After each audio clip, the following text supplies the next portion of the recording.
Today's message is a follow-up to last week's message. Last week's message, I introduced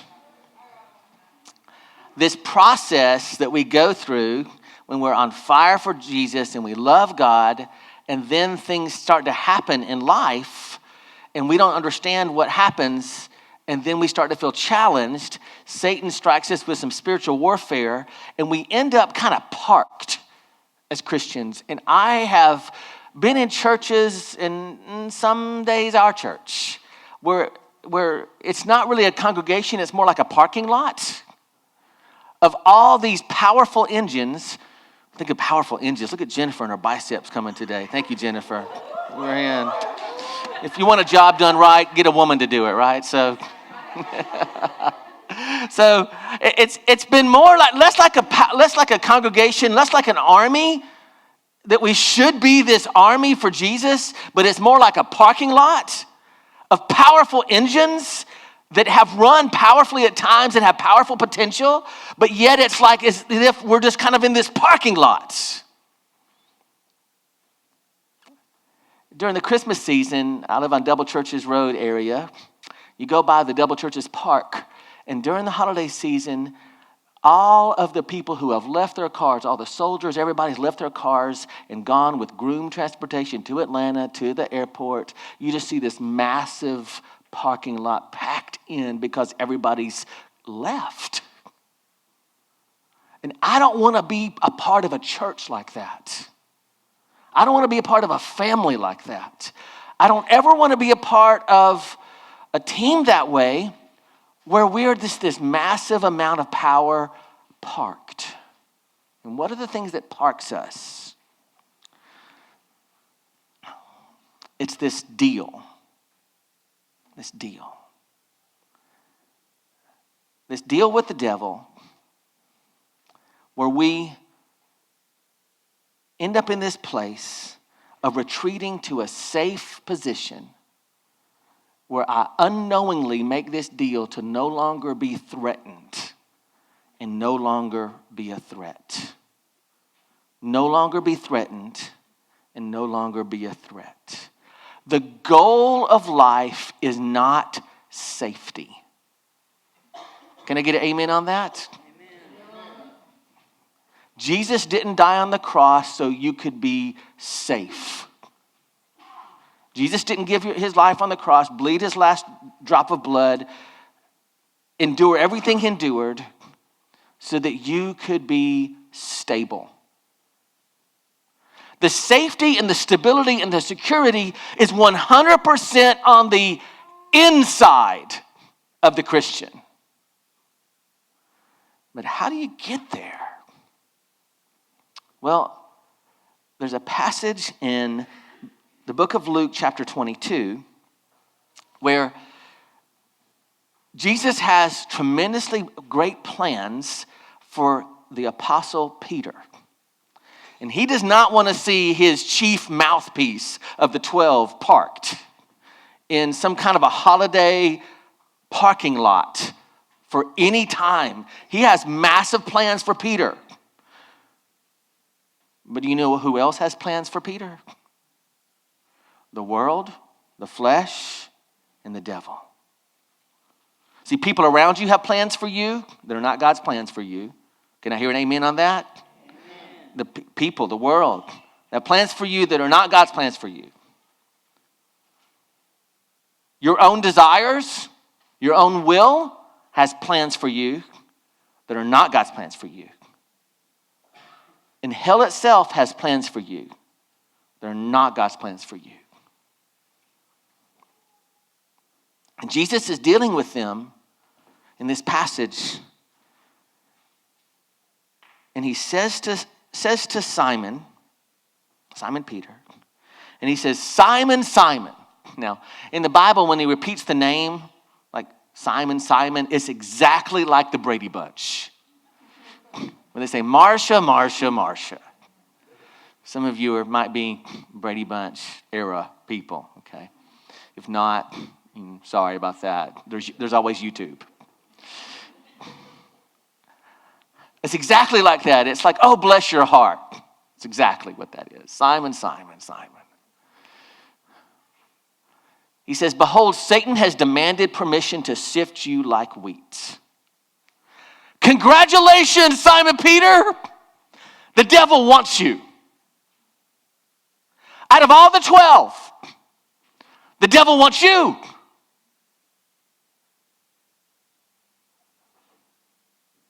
Now it says Satan has demanded. It doesn't mean that Jesus has to obey any kind of command. See, there's a lot of demanding people in your life, right? There's a lot of demanding people in your life.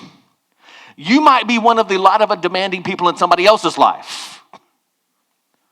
Just because people are demanding doesn't mean you give in, right?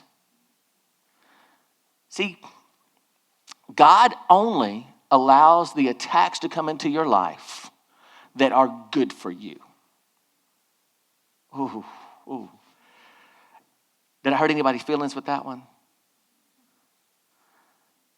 See, because God is all sovereign and he is all loving, then why does crazy stuff end up on your doorstep?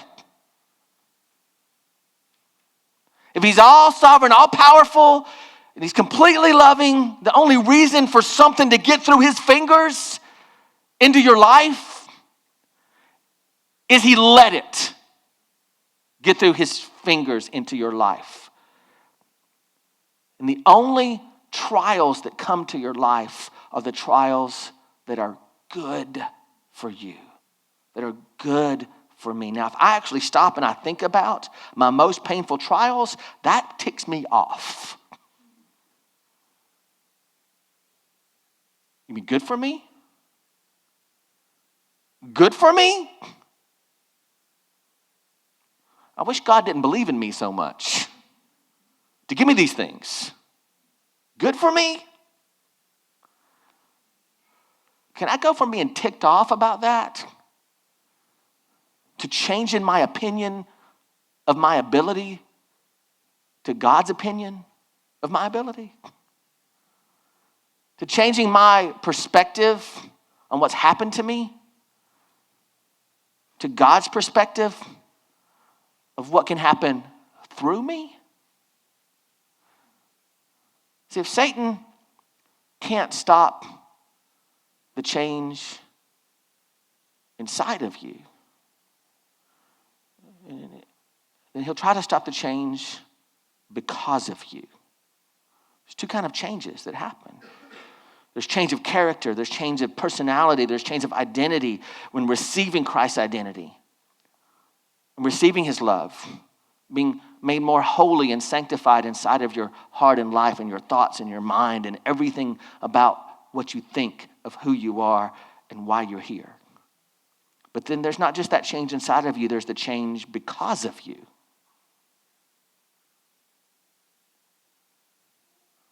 And he says to Simon,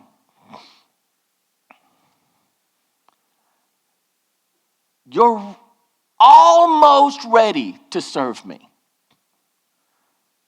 Almost. Almost ready. It's got a little bit more testing to go through. A little bit more refining to go through. A little more purifying to go through. You're almost ready. He says, Satan has demanded permission to sift you like wheat, but I have prayed for you. Not that many times in the Bible does it say Jesus prayed for just you. He says, I'm interceding with my Father for you. All of heaven is hearing the Son of God calling out the name of Simon, called Peter, to the Father on the throne, saying, he's going to go through some stuff, but he's mine. He's going to make it. I've prayed for you. Not that you're going to be successful. I'm not praying that you'll be successful. Oh, come on, God, pray that I'm successful. Jesus, come on. Let's do some substitution here. Satan has demanded permission to sift you like wheat, but I have prayed for you that you'll be happy. No? Right? But I prayed for you that you wouldn't mess it up. No? But I prayed for you. Here is the absolute point of it all. That your faith wouldn't fail. That your faith wouldn't fail. That your faith wouldn't fail. And you're the first that's going to go through some of these trials. Because I'm going to the Father. I'm sending the Holy Spirit. All part of the story. But when you've turned back, strengthen your brothers. And he replied, Lord, Lord, I'm ready to go with you to prison and to death. Jesus responded, I tell you, Peter, before the rooster crows in the morning, you will deny me 3 times tonight.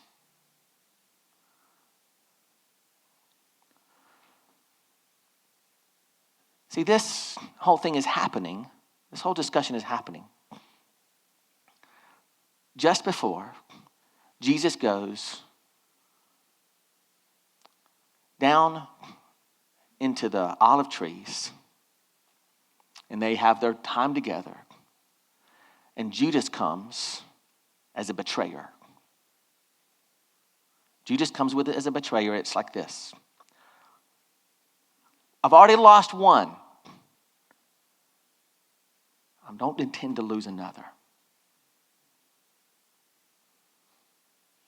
So you don't know right now what's happening to Judas.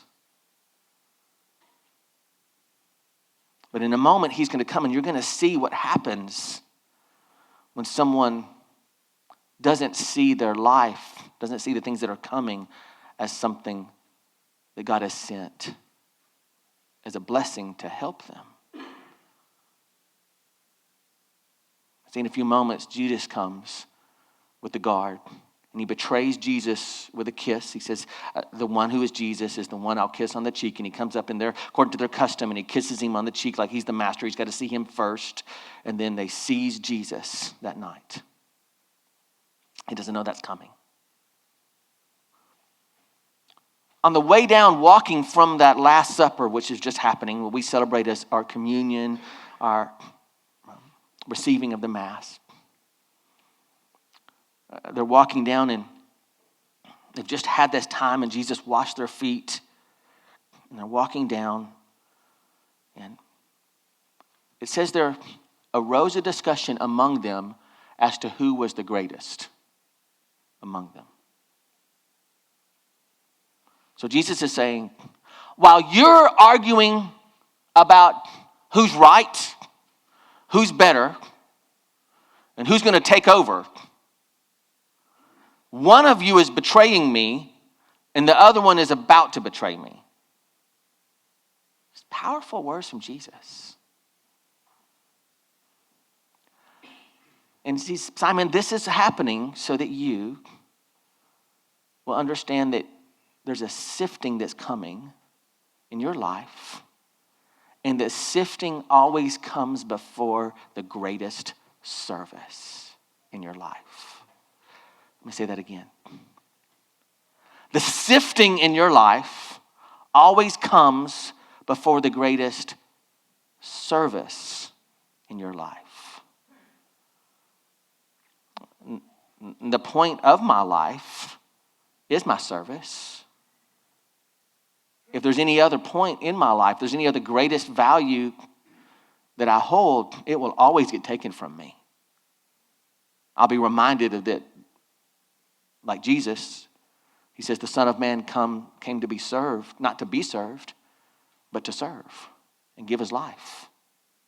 And if I'm a Christian, Christ in, then I've come not to be served, but to serve. Not to be served, but to serve. And we get sifted when we get that backwards. We get sifted when we get that backwards and we forget that we've come, the point of us still being here is not to be served, but to serve. Let's talk about that sifting for a moment. in their society, everyone understood what sifting was. And it wasn't like, you get the bag of white flour and you put it in the sifter and you sift it like they used to make cakes. Anybody still make cakes like that? Can I get a witness? Old cake maker, shoo, shoo. I still remember seeing it, Hold it with this hand, little can thing, shoo, shoo, like that. That is not the image that Peter had in mind when Jesus said, Satan has demanded to sift you. It's this. Their version of sifting was bringing in all the grain out of the field and bring it to something they called the threshing floor. In a threshing floor, they have growing on the stalks of wheat, there are the wheat kernels, but there's also something called chaff. And the way that they separated the wheat from the chaff, they did it in just this basic way. And they would take their little, first century pitchforks. I don't know how they had it, and they would take the wheat off the stalk and throw it in the air. And the chaff was lighter than the wheat. And any amount of little wind that was coming by them at the time would blow the chaff off of the wheat. And then the grains of wheat, the pure grains of wheat, would fall to the threshing floor. He's saying this: I will allow the accuser of the brethren, Satan, to throw you up in the air until the chaff is gone from your life. I will allow this to happen to you, to throw you up in the air again and again and again and again and again. Anybody feel me on that? You've been thrown up in the air a couple of times in your life? Throw you up again and again and again and again and again. And they would throw the wheat in the air until all the chaff was gone. It was a tossing. It was a tumbling. It was a throwing. It's pretty violent and wild. I will let all of hell throw you in the air, but I'll catch you every time. These attacks in your life are going to throw you up in the air, but I will catch you every time. Anybody experience that?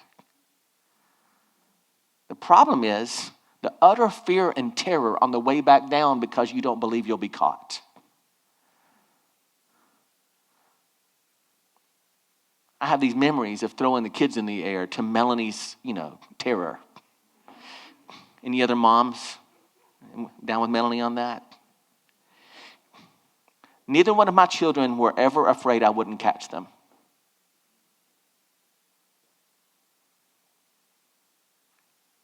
If I threw them in the air now, they would be in disbelief that I could throw them. And, Graham wouldn't even think twice about it. Yeah, he would just be glad he was in the air. But if I threw them in the air now, they would really be concerned that their dad could catch them, right? Can you imagine your life going through the Satan's worst attacks? Being like a baby thrown in the air that just enjoys the fact that their father is allowing them to fly, knowing they'll be caught every time.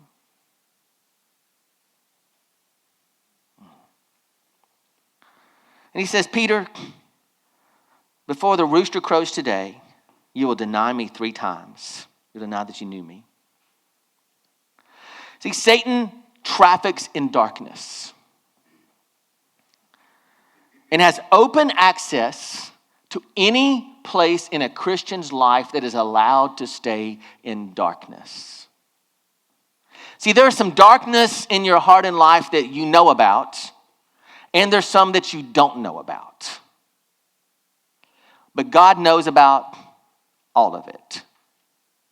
And he intends to keep on throwing all of it in the air until the wind of the Spirit blows it far from you.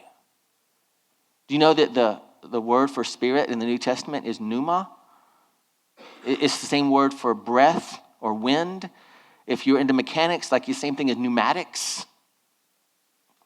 Pneuma. The word for spirit in the Old Testament, in the Hebrew, is ruach. It means wind or breath. See how the Spirit of God carries away the things that are not of God? In my heart, in my life. And see, Satan traffics in that chaff. He traffics in that darkness. In any place in my life that's allowed to stay in darkness, he has open access to.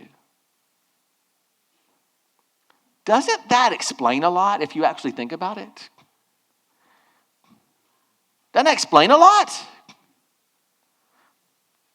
It's the same as saying this. Thieves will always get in when you leave the door open.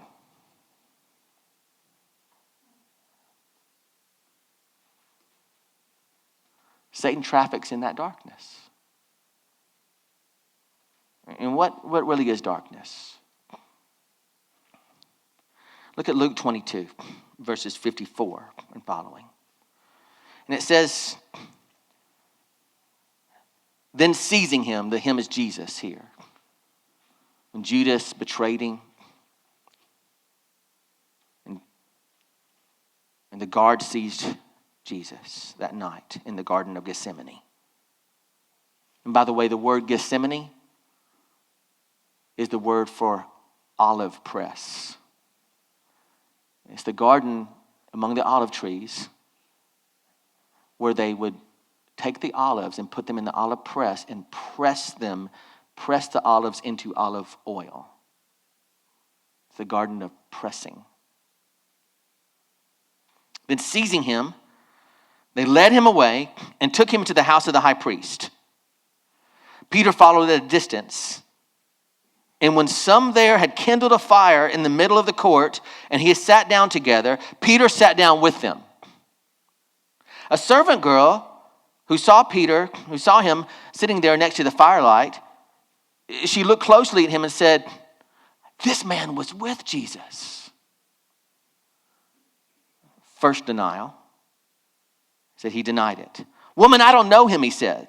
A little later, someone else saw him and said, you're also one of them. And he said, man, I'm not.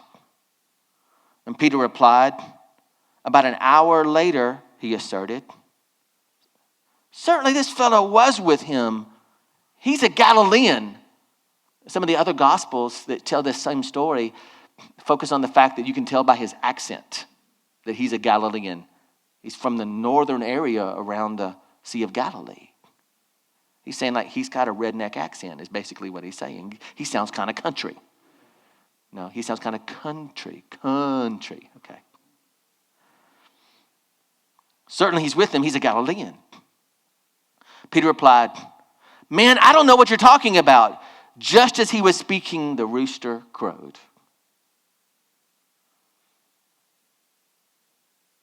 All within the space of 1 hour, 3 denials in 1 hour. He arrives on the scene, middle of the night, almost to the next morning. He's there around the fire for an hour while Jesus was waiting to be seen by the high priest, and he's being beaten during that time. He's being insulted during that time. It's the beginning of the crucifixion proceedings had started happening. The rooster crowed. Remember when Peter said just a few verses before that? Lord, I'm willing to go with you to prison and to death. You'll deny me 3 times and Satan has demanded to sift you like wheat. We're going to sift the denials out of you, Peter. See, well, you have to sometimes see what you're made of in order to stop being made of what you're made of.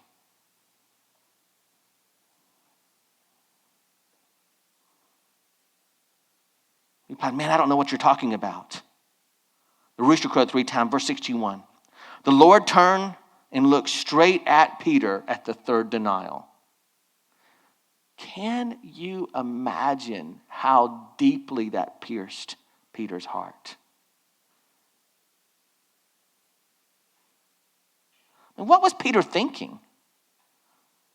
And what did he even go there to begin with for? I was thinking about this passage and I'm like, what was Peter thinking? I was praying about this, and I love the idea that sometimes the Bible leaves some open room for what I would have done, what you would have done. Like, why would I have gone there if it was me, He says he looked straight at him, and then Peter remembered the word of the Lord spoken to him. Before the rooster crows, you will deny me and disown me 3 times. And Peter went out and wept bitterly. And I've kind of come on what I think is the reason Peter went. I know they didn't have movies that time. But if it was me, I would have been having flashbacks of watching like the Bourne Identity, 007 movies, and like, I'm going to go in and I'm going to karate chop this guy. I'm going to get rid of that guy. I'm going to take them all down, and I'm saving Jesus out of this. I'm going to save Jesus out of this. I'm going in and I'm going to lie. I'm going to go undercover. It's undercover Peter in this passage. And I'm going to lie, and I'm going to be undercover, and I'm going to fight, and I'm going to save Jesus. Now, why is that important to kind of go there? Because of us. See, why does God allow the devil's deals to come my way? Why is that? To expose and to erase the darkness within me that does not believe God's promises. Jesus already told Peter, I'm going to the cross. I'm going to shed my blood. I'm going to be crucified.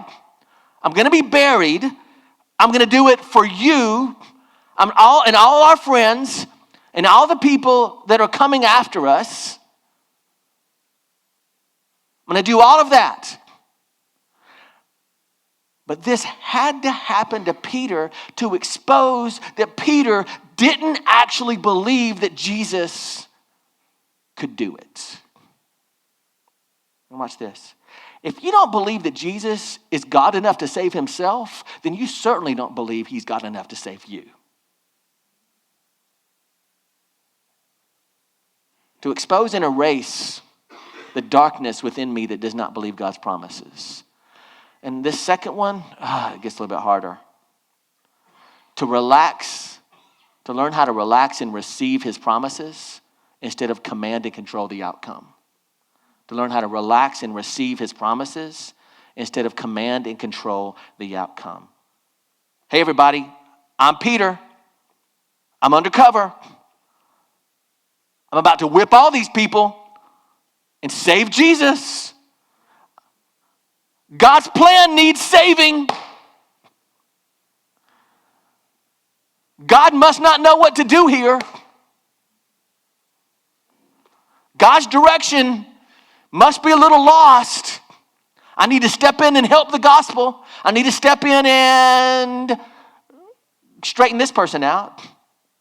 You know, if you're married, usually it starts with your spouse, honestly. God, I'm undercover.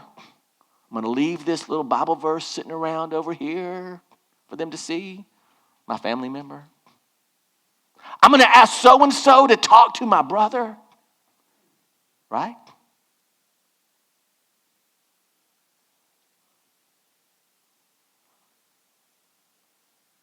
See, there's moments at which you and I get so concerned about other people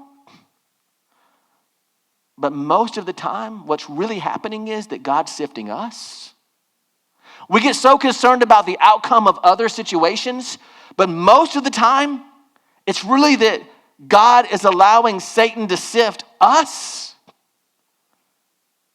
We're being thrown in the air, and we think we can see what everybody else is doing and what else is happening. Well, what's really happening is that we're being purified. We're being changed. And the reason you can see what's going on is so that you can start to trust God's promises. Relax and receive his promises instead of command and control the outcome. Relax and receive instead of command and control. Relax and receive instead of command and control. Relax and receive instead of command and control. You can be a loud commander and controller, or you can be a quiet commander and controller. Just because you're not loud doesn't mean that you believe God and aren't commanding and controlling.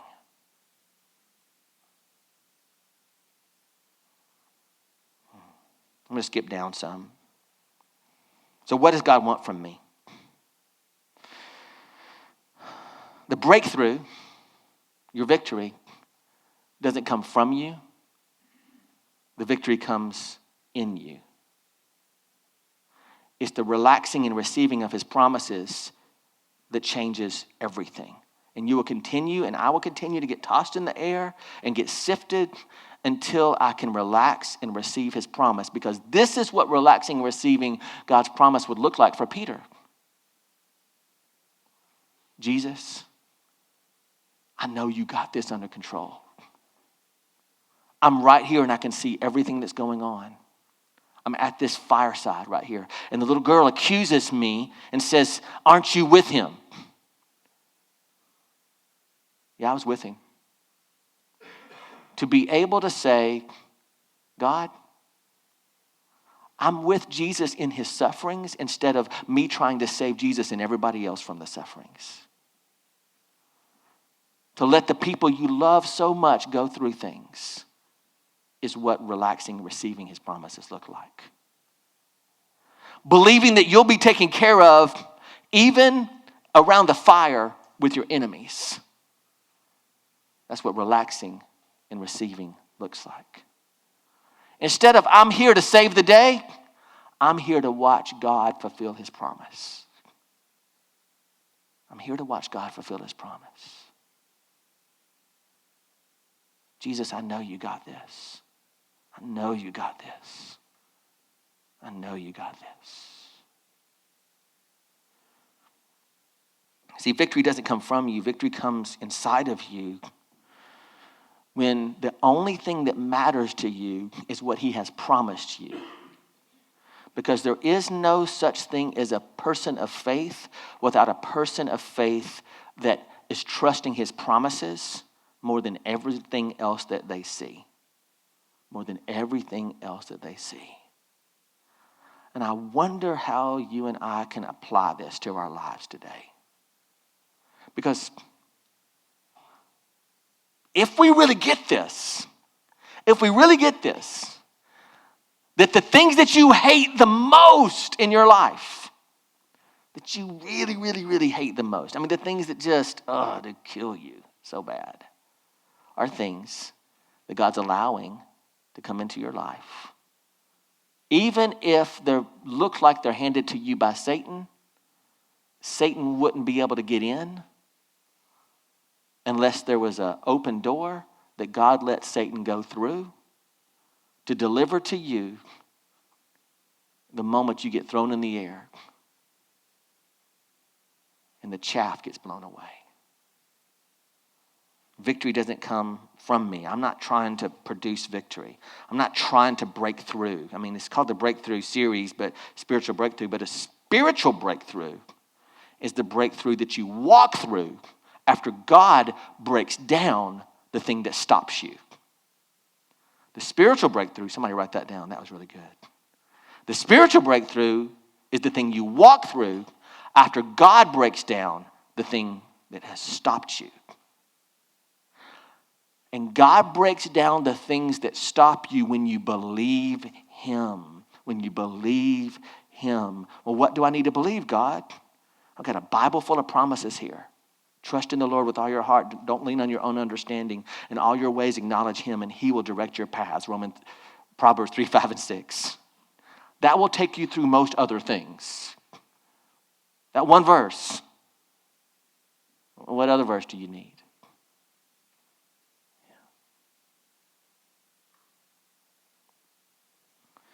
In closing today, I want to remind you, when Samuel came to choose the king of Israel, he went through all of the sons of Jesse in a little town called Bethlehem. He had big, strapping, amazing sons, like tall guys with super, super muscles, like guys who had been like, I don't know what their sports were, like when they said sheepskin, or pigskin, not sheepskin, pigskin, they had the pig inside the skin, I think, with their games. I don't know what kind of games they were playing. I don't know what kind of war they were dealing with. But he had some powerful sons. And he went through all of the sons. And he got down and he said, God sent me to your house, Jesse, to anoint the new king. And I'm a little confused because I've gone through all the sons you showed me, and not one of them has God said is the right son. Too much chaff is what he's saying. Too much chaff. And before I leave, I just got to ask you, Jesse, is there anything you haven't told me? Because I know God didn't lie, and so maybe you did. Yeah, there's one more son, but we don't even consider him really one of them. We don't even really remember him. He doesn't count. Does that make sense? See, it's the ones that you don't think count that God counts. He says we got this little shepherd out in the field, David. And as soon as David came inside the house, Samuel knew it was him. And he broke the oil and anointed him the next king of Israel. And this is the words that he said. Remember, victory doesn't come from you, it comes in you. It says, but Samuel, the Lord said to Samuel, do not look at his outward appearance or his physical features, because I have refused him. For the Lord does not see what man sees. For man looks at the outward appearance, but the Lord looks at the heart. Would you stand with me as we close? Our breakthrough comes by refusing to judge by what our eyes see and our ears hear, and by that everything God has promised will come to pass. Refusing to judge by what my eyes see and my ears hear, and trusting that everything that God has promised will come to pass. And so your life is the sum of the promises of God over your life and how you believe them. And folks, if I could just summarize everything else in life, you won't be swayed by anything if you always go back to, no, I was promised. He has never dropped me when I've been thrown in the air. He's not dropping me this time. Because he loves me. He chose me. He chose me because he wanted to choose me. He blesses me. I am his. I belong to him. And when the band was singing earlier today, no wall he won't break through and coming after me. I was just praying down there in my seat, God, come after me. Come after the places where I'm dark, God. Come after my broken places, God. Come after my chaff in my life. Come after the darkness that Satan has access to in my life. I don't want any doors left open, God. Come after me. Come after me. You know that Peter was made into the mightiest preaching apostle. And a few weeks later, he preached on the day of Pentecost and 3,000 people were saved and baptized in one day. See, you're sifted, but you're sifted for service. And if your goals are safety, satisfaction, enjoyment in life, your goals and God's goals are different goals. And you will always have trouble as a Christian. But seek ye first his kingdom and his righteousness, and all these things will be added to you. And I will say today, some of us may be just a little too safe, to be honest. Some of us may be just a little too safe. Some of us may be a little bit too secure externally. And here's what's wild. The safer you make your life and more secure you make your life on the outside, the more petrified of insecurity you get on the inside. The more you work towards making everything else great and controlling all the outcomes, the more on the inside of your life, you get so worried and afraid because you know you can't keep it that way. But if the breakthrough comes on the inside, you can have times when everything looks safe and you're fine, or everything looks like you're hanging out with Jesus around the fire and they're going to crucify you and him. And you'll be fine in both situations. Raise your faith, ladies and gentlemen. Raise your faith today. Let's pray together.